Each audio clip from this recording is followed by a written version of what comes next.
Hi. I made a video earlier and it was so bad. I've rewatched it like 10 times and every time I'm like, I can't upload that. But I want to post something to give you a little update of what I've been reading this year. And so I thought I'd do a really quick video of showing you some of the books I've read this year and some of the books I'm planning to read. Just kind of wanted to show you um, some of the things that I've been reading in a much more cohesive way than I did earlier on. Okay, so just to give you a quick rundown of kind of what I have at the minute since you last saw me. So I have a lot of fiction up here. I have a couple of non-fiction bits kind of mixed in up on the top just because there's not a lot of room for them on the next shelf. This is my non-fiction shelf. I have really gotten into non-fiction this year. It is actually the main type of book I've been reading this year. I've read way more non-fiction than fiction in 2022. I think I've read maybe about 30 books this year so far. And I'd say about 21 of them have been nonfiction. And I'm delighted because I used to be really intimidated by nonfiction, but I'm really, really growing to love it. Then I have kind of just a little bit of a favourites shelf. There's a couple of books on there I haven't read yet. And then I just have my vinyl. Then I have some spooky books down there and some historical nonfiction. And then I have some true crime. And then I have a mess on my floor down there. Let's not look at that too closely, huh? So I'm just going to pull out some of my favourites of the year really, really quickly.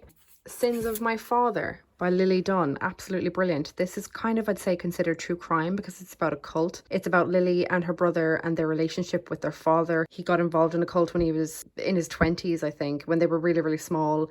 And he just became a very self-obsessed, narcissistic man and really stopped caring about his children. And it's about their relationship with him and how it was affected because of that. It's brilliant. I really, really loved it. It was one of the first books I read this year, I think. Next, I would recommend the one beside it, The Love That Dares. This was put together by Rachel Smith and Barbara Vesey.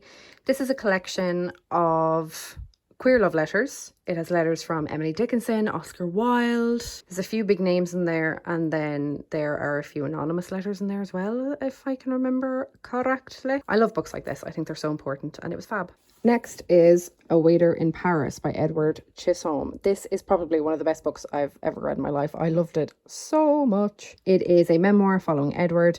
When he was in his early 20s, he moved to Paris. He had no job, no money, no French, but he lived with his girlfriend in an apartment in Paris. One day she comes home and she says that she's breaking up with him and that she wants him to move out and he has to find somewhere else to live. He is completely left on his own. He has no idea what to do. He goes into this restaurant and asks, can he be hired as a waiter? They say no because he has no experience, but that they'll hire him as a runner. And he kind of has to struggle on with this job that he's found himself and find his footing in Paris. None of the other staff in the restaurant want to talk to him. They pretend like they don't have any English. They find him really annoying because he has no idea what he's doing and he's kind of just getting in their way all the time.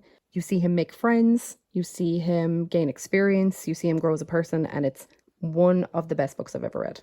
Some other great books I read this year: Slow Days, Fast Company, The World, the Flesh and LA by Eve Babbitt, The Guilty Feminist by Deborah Frances White, Hood Feminism, Notes from the Women White Feminists Forgot by Mickey Kendall, Any Girl, A Memoir of Sexual Exploitation and Recovery by Mia Doring, The Phantom Prince, My Life with Ted Bundy by Elizabeth Kendall, and Manifesto on Never Giving Up by Bernardine Evaristo. We're coming up to my favorite time of the year, Halloween. So I would love to read some spooky books and some non-spooky books. So I'm going to show you some now and then I'm going to go. Okay. I want to read The Haunting of Hill House by Shirley Jackson. I read We've Always Lived in the Castle a couple of years ago and I loved it, and I just feel this needs to be read. I want to reread this little masterpiece, My Best Friend's Exorcism by Grady Hendrix. I made a mini review of this a couple of years back. I love this book. I love everything about it, and I really want to reread it this Halloween.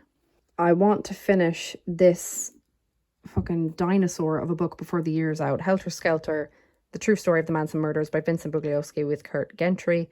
I am like halfway, or more than halfway through. Started it a couple of months back, and I just want to finish it. It's very good. It's very long, but it is brilliant. And then some non-spooky books that I want to read throughout the rest of the year. We have My Rock and Roll Friend by Tracy Thorn, Stephen King's A Memoir of the Craft on Writing, Finding Me by Viola Davis, her memoir that came out this year. Very excited to read this. I love her.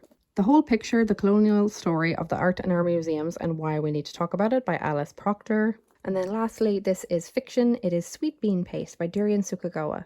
There you go, Children of the Corn. That's kind of what I've been reading, what I'm planning on reading, and very short one today. I'll be making longer ones from now on. I want to start doing vlogs again because I really enjoyed that one I did about a little life by Hanya Yanagihara. I really loved doing that, so I might start doing that. I might not. I mean, we know how much I love to disappear for months on end.